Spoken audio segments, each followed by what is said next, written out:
If every episode got the same treatment that this one did, then perfect wouldn't even begin to describe this adaptation.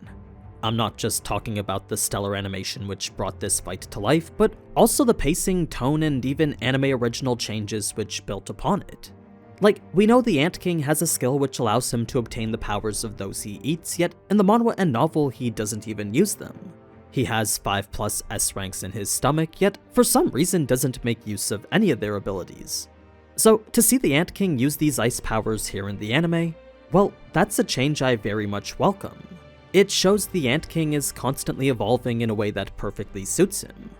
This then allowed them to make the fight a lot more even, which in comparison to the novel and manhwa, was, as you'd expect, a one-sided beatdown.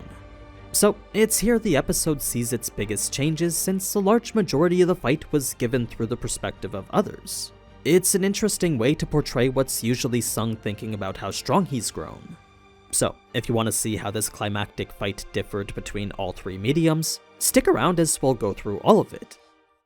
But first, if you've ever wanted to have Rimuru's job and build a city just like Tempest, now you can as Rimuru with today's sponsor Isekai Slow Life. That time I reincarnated as a slime meets that time I reincarnated as a mushroom, and starting April 7th, together you can enjoy the world of Isekai in this passive city builder.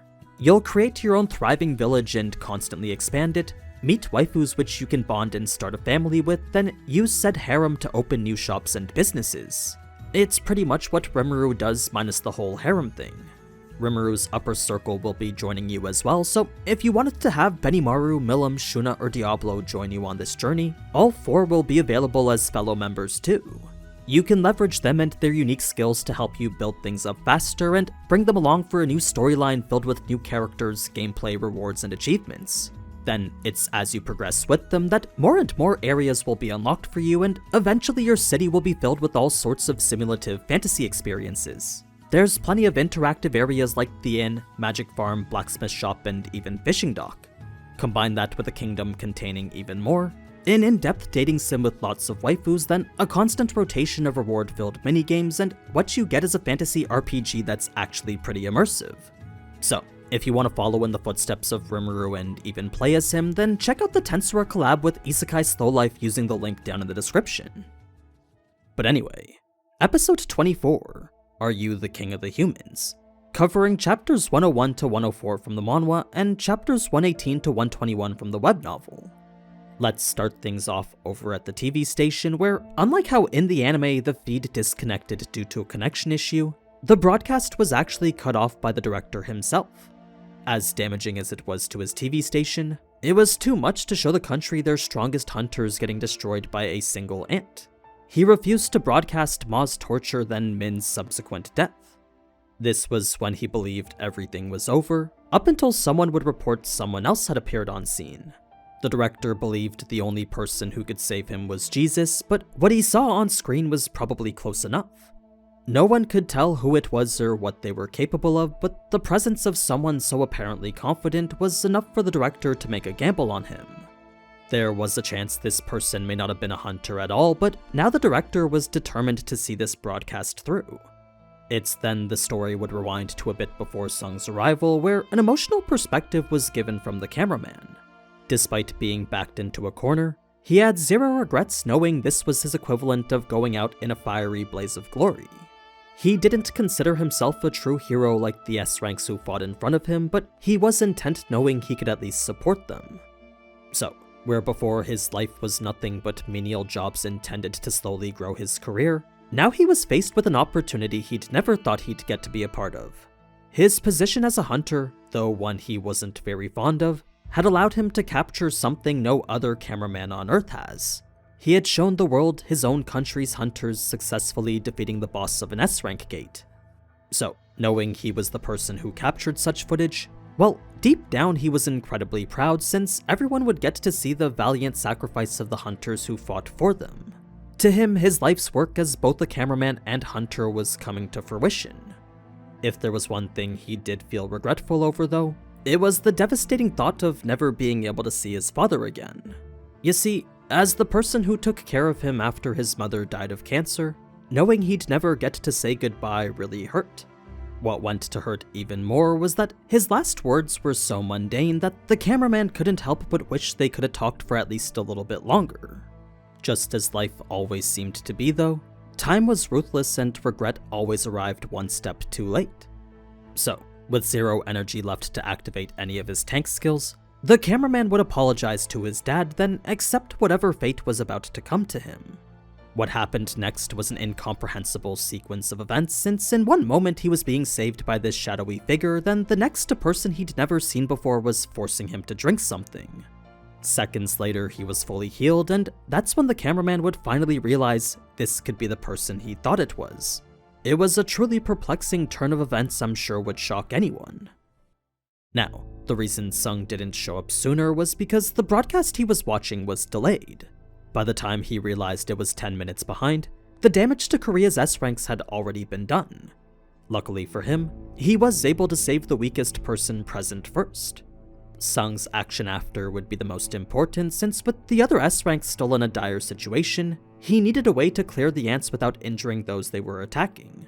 The easiest way would have been to just use Tusk, but there was no guarantee such an attack wouldn't hit the others too. So that's when he decided to go with Iron, using his taunt skill to divert the ants' focus pretty much immediately. Sung would praise Iron for a job well done, then summon the rest of his soldiers to eliminate as many ants as possible. So, given that Beck now had an opening, he would move his teammates to the safest corner he could find, then finally take in what exactly was happening. Ma, who'd had his eyes injured in the fight before, could only ask to know what it was Beck was seeing. It was a question to which Beck would answer everything was okay now, since for him that's exactly what he was feeling. That reassurance was actually more for himself though, since it was only moments ago Beck fully believed he was going to die. He had even subconsciously called out for help the moment Sung made his entrance. So, to see Sung easily handle these ants that gave them so much trouble, well, that provided Beck with a huge sense of relief. His hope of survival was now fully rekindled. As far as he was concerned, the aid of Sung was far more reliable than the power of over 20 Japanese S-rank hunters combined. He knew all he needed to do now was just sit back and watch. Beck would then tell the cameraman to keep the camera pointed at Sung because, as someone who'd glimpsed his power so many times before, Beck knew the country would want to witness the amazing show he was about to put on. After hearing all about Sung through the experiences of others, Beck sat eagerly anticipating a power he'd finally get to witness himself for once. So, though the job of Beck and the other S-ranks were done now, the job of the cameraman was far from finished.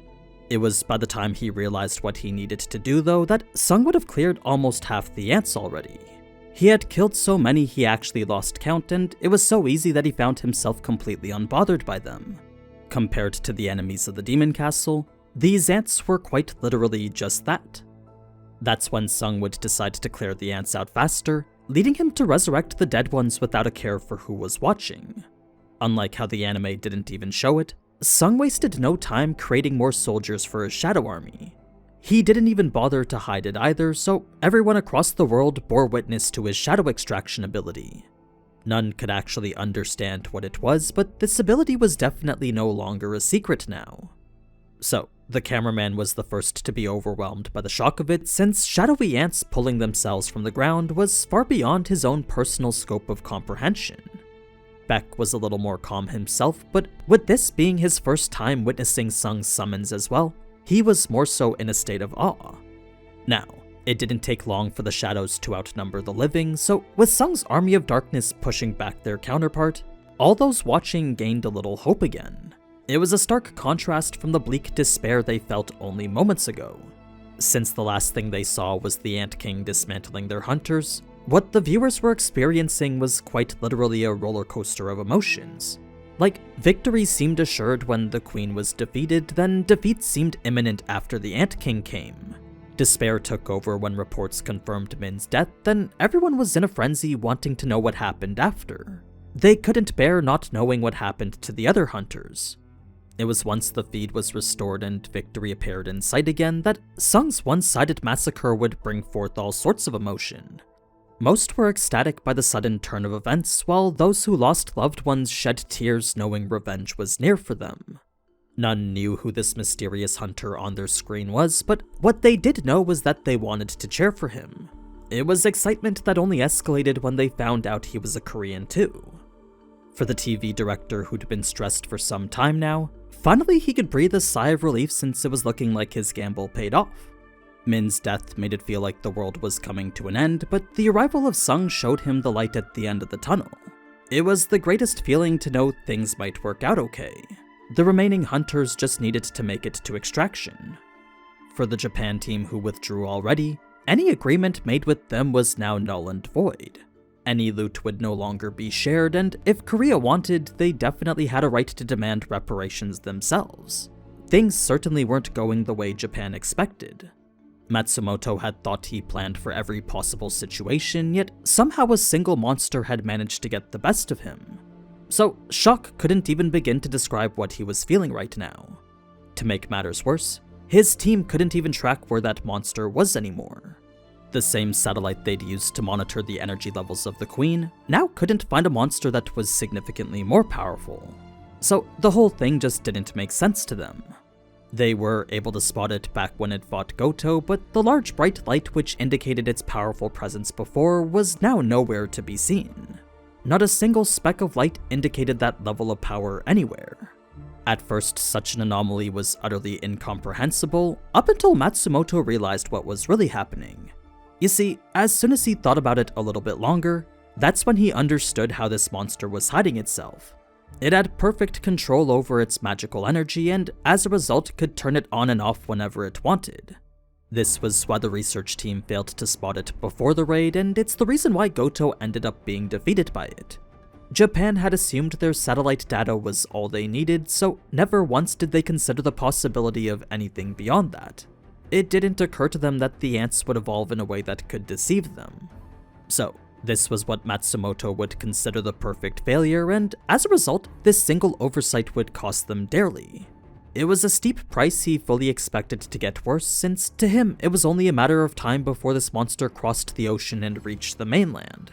And with no hunter capable of standing against it, well, let's just say the potential calamity was terrifying.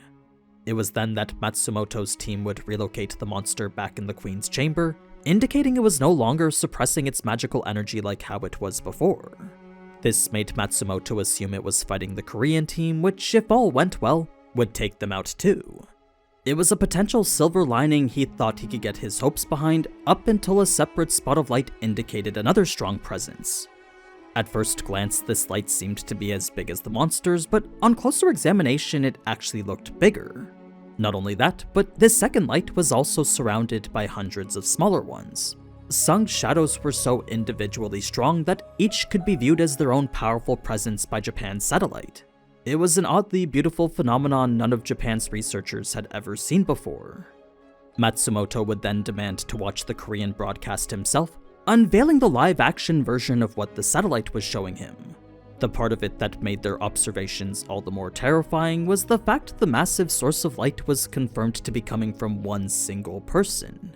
No one could believe this lone hunter was capable of producing all that.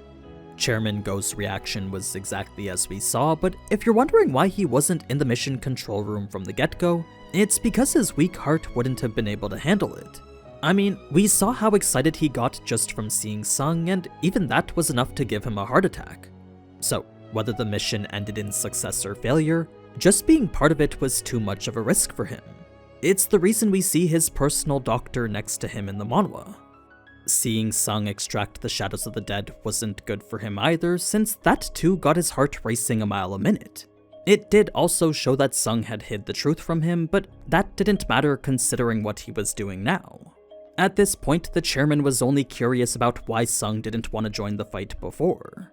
He could see just how excited Sung was to be there, so for a man who proclaimed to only want to fight monsters, the chairman couldn't understand why he walked away from the opportunity to fight the strongest. It was a thought Mr. Go really hoped to get an answer to. Back home, the reaction was different too, since before exchanging, he wasn't chilling on a rooftop like Batman, but was actually at home watching the raid with his mother. This tracks more with why he wasn't at the raid in the first place, since it shows he really was spending more time with his family. In any case, It was the moment things went bad on television that Sung would leave the room and make the switch. It seems he stopped the TV from working too, since he likely didn't want his mother to see he was a hunter yet.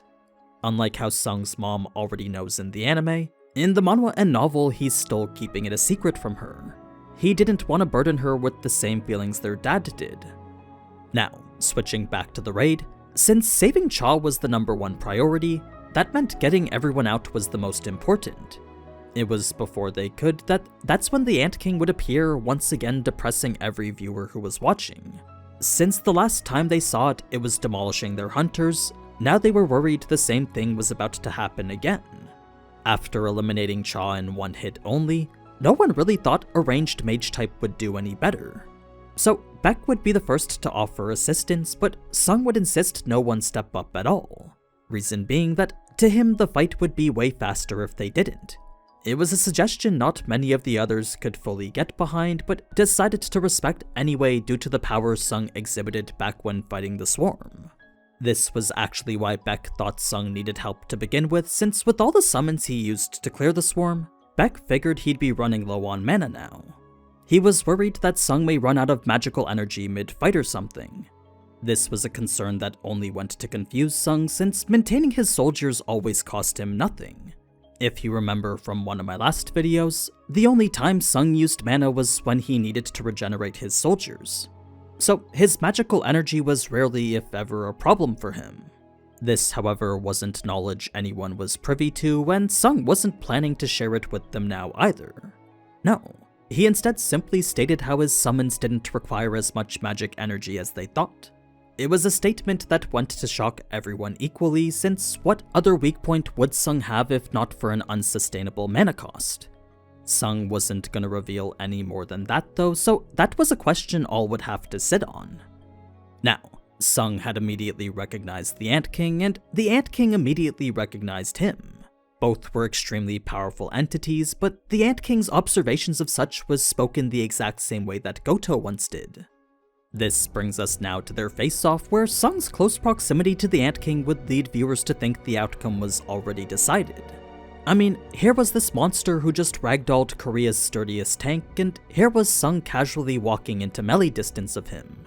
The Ant King would see this as an opportunity to end the fight in one hit only, leading to the punch which would shock the world. You see, as soon as everyone saw this mage tank a hit with his face, every person watching was fully captivated. When the Ant King then got blown away by the return punch, several moments were taken for viewers to process what they just saw, then it's when they finally did, cheering could be heard everywhere.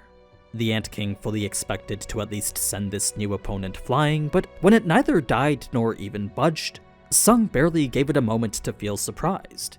No, he instead immediately responded with punches of his own. They were hits whose impacts were strong enough to literally shake the entire tunnel. The cameraman was struggling to understand the power he was witnessing, since after seeing this ant destroy 6 S ranks like they were nothing, he never thought he'd see a display of force stronger than that. Like, he was leagues behind the S ranks above him, then they were easily gapped by the Ant King earlier. So, for Sung to come in and stomp the ant like that, well, the notion someone could be so powerful was just absurd to him. Now, when Sung saw his return punch did less damage than expected, he fully resolved himself to brute force this victory. If all he needed to do was bypass some armor, then that's exactly what he was going to do. The ensuing clash was a back and forth spar of hits so powerful that the reverberations of energy was enough to make those in proximity sick. The cameraman was the most susceptible, so he was even experiencing a bit of vertigo. Still, he maintained his composure and even smiled, since who wouldn't when what he was broadcasting was their country's shining ray of hope? For the Ant King, who was on the receiving end of this beatdown, though its exoskeleton was likely more durable than any metal on the planet, Sung was still punching his way through it easily. The Ant King knew cracks were forming all around it, but he couldn't tell how bad it was due to a lack of pain receptors there. This in turn forced him to divert his attention to check it out, revealing the cracks had spread all across his entire body. Sung wasn't so naive as to miss out on this opportunity, since the moment he saw the Ant King was distracted, that's when he would hit him square in the face. It was a vicious impact that made clear beating Sung in a battle of strength wasn't possible. Luckily, the Ant King knew it had other attacks, leading to the paralysis poison skill it developed through gluttony. That went exactly as we saw, ending in another ferocious punch that for the first time actually dealt damage. The impact from this one finally made the Ant King feel pain for once. That's when Sung would clue into the Ant King's emotions, which was an ability he first picked up back when he fought the High Orcs.